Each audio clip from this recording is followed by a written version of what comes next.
As is the mantra with many war films, death is not romantic. Our protagonists do not get a heroic send-off and are unceremoniously killed off by other unnamed, unseen, and unknown soldiers. The heroic deaths are the ones that burn deep. They tend to be reserved for the main character, especially at the hands of their foes. The enemy could be a persistent force, a general, or someone in your side whose moral compass is a distance shy of good. For the heroes of these movies, death is waiting patiently for them.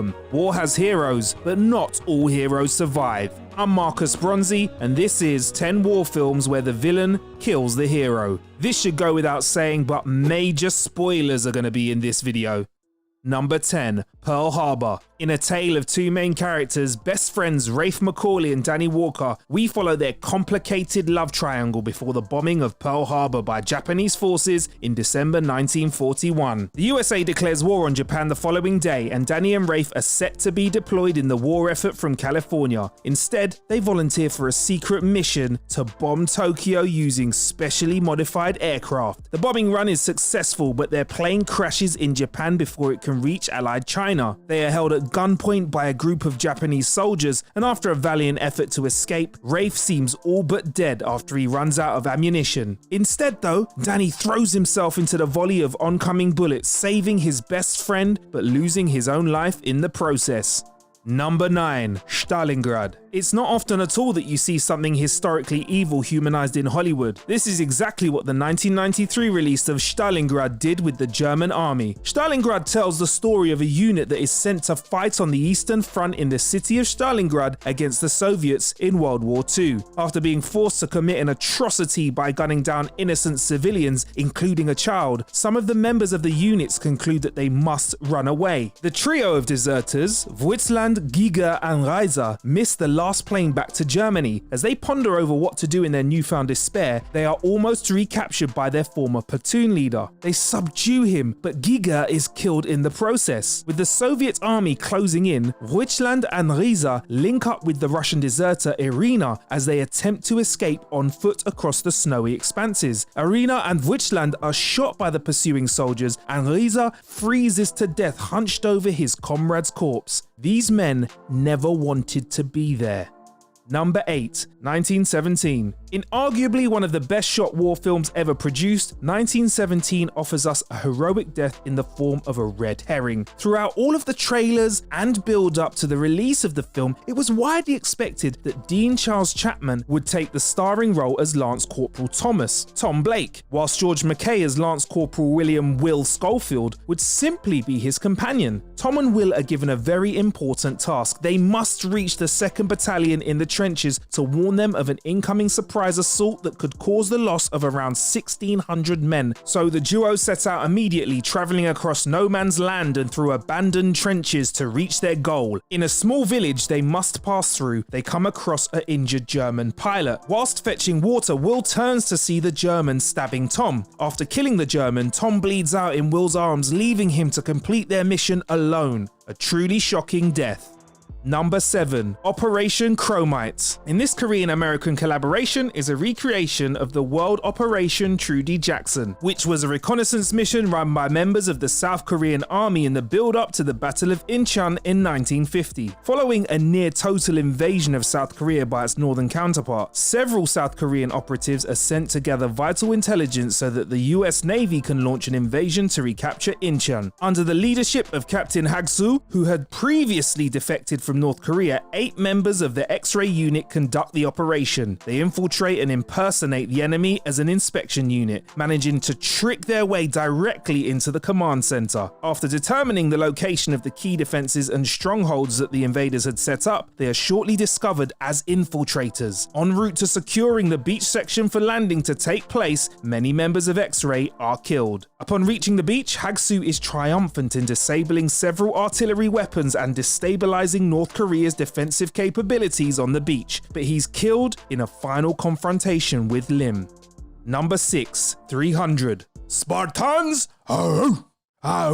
In this epic film, we see King Leonidas lead 300 Spartan warriors into battle against the oncoming Persian army as they look to conquer Sparta and later Greece. En route, they are joined by a few thousand Arcadians and kill many Persian scouts that had been sent ahead of the main bulk of the army. Their bodies are used to build a wall blocking the primary route through to Sparta. Together, the Spartans and the Arcadians fend off several waves of the advancing army, suffering very few losses. Even after King Xerxes of the Persians attempts to buy off Leonidas, which fails, then sends in the immortal Xerxes' elite guard and best fighters, Leonidas and the 300 remain unmoved. Following the betrayal of a deformed former resident of Sparta, the Arcadians flee and Artemis is sent back to Sparta to warn them of what was happening. The Persians flank the 300 and seriously outnumber them. Despite a brave last stand, all of the Spartans are killed. Number 5. Braveheart. The tale of William Wallace is as well known as any. After being taken away by his uncle and educated in Europe, Wallace returns to find his homeland still firmly under the control of King Edward of England. He reunited with his childhood friend, Moron, and the two are quickly wed. It is neither a successful nor a long-lasting marriage, as his new wife is publicly executed for fighting off a rape attempt by English soldiers. Heartbroken, Wallace leads some men as they slaughter all of the Englishmen that occupy his hometown. Word spreads of this success and Wallace gains legendary status throughout the country. An entire rebellion is ignited against their conquerors. Betrayals and death run rampant in the country for a nearing decade before Wallace is finally captured by the English and sent to London for trial. During his public torture, Wallace proclaims the famous "freedom" cry before being decapitated. His legend and martyr status allowed Scotland to fight on and reclaim their land. Number 4. Go Tell the Spartans. Go Tell the Spartans is inspired by a failed special operations missions in Tai Nguyen. Assigned to overlook 3 civilian villages and retake an old hamlet that could offer strategic positions, we meet Major Barker alongside Captain Olivetti. They're also given 4 new troops, including Corporal Corsi. As they hold their position, they are besieged by small arms of the Viet Cong as well as mortar fire, though they manage to stand their ground. That is until they are given incorrect information by command. Rather than the few dozen Viet Cong predicted to be attacking, they actually number in the hundreds, catching Barker's unit completely off guard. They survive the night and are given extraction orders to follow in the morning. Though they manage to evacuate, some are wounded and are left stranded and forced to walk, with Barker and Corsi refusing to leave them on their own. In the final ambush by the Viet Cong, Corsi and Barker are both wounded, with Corsi managing to hide, but Barker, not being so lucky, dies as a result of his injuries.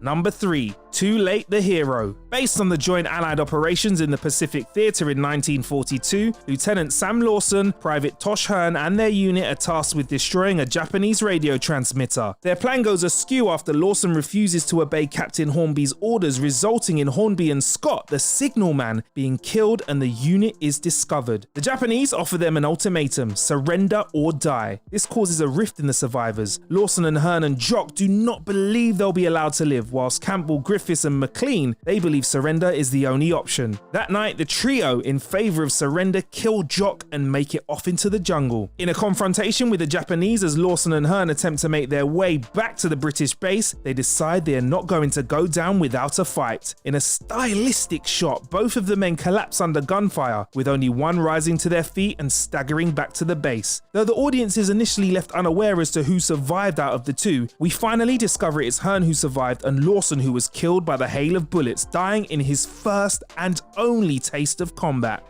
Number 2. Saving Private Ryan. You may be sick of hearing about this film, but there is no escaping the fact that it is one of the greatest war movies ever made. Following the successful Normandy landings of 1944, Captain Miller is assigned a sensitive task. Private James Francis Ryan is to be brought home following the deaths of his 3 brothers. After assaulting an enemy with a machine gun position, Miller refuses to execute a surviving German soldier, allowing him to flee. Little did Miller know that this would come back to haunt him. After finding Ryan, the remaining members of Miller's squad help in defending a vital bridge position. During the battle, many of Miller's remaining squad and Ryan's paratrooper unit are killed, and just as Miller prepares to destroy the bridge, he is shot by the very same German soldier he had released earlier.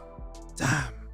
Number 1. Platoon. Platoon is as much about warring ideals as it is about the nations involved. A baby-faced Private First Class Taylor arrives in Vietnam and joins up with the 25th Infantry Division. Here, he meets the two-headed honchos unofficially leading the unit. Staff Sergeant Bob Barnes is a cynical, violent leader, while Sergeant Elias Grodin is far more idealistic. Almost immediately, the audience is suggested whose side they should be taking when Barnes kills a village chief's wife, whom he suspects are hiding weapons for the enemy. Although Elias arrives and attempts to de-escalate the situation, the village is razed. Taylor also manages to prevent a young Vietnamese girl from being raped by some of Barnes's followers in the unit. Afraid that Elias will testify against him for the unlawful killing of a civilian, Barnes takes matters into his own hands, and during a firefight with the NVA, Barnes shoots Elliot and leaves him for dead as the 25th Infantry retreats. Although Elias makes it out of the jungle to the evacuating helicopters, he is gunned down by the Vietnamese, though it was Barnes that signed his death warrant. This was a deep one, but there you have it. 10 war films where the villain kills the hero. What did we miss? Let us know in the comments below. Drop us a sub and like while you're at it too. You can find us on Twitter @WhatCulture. I'm also on there too, @Marcus Bronzy. Until next time.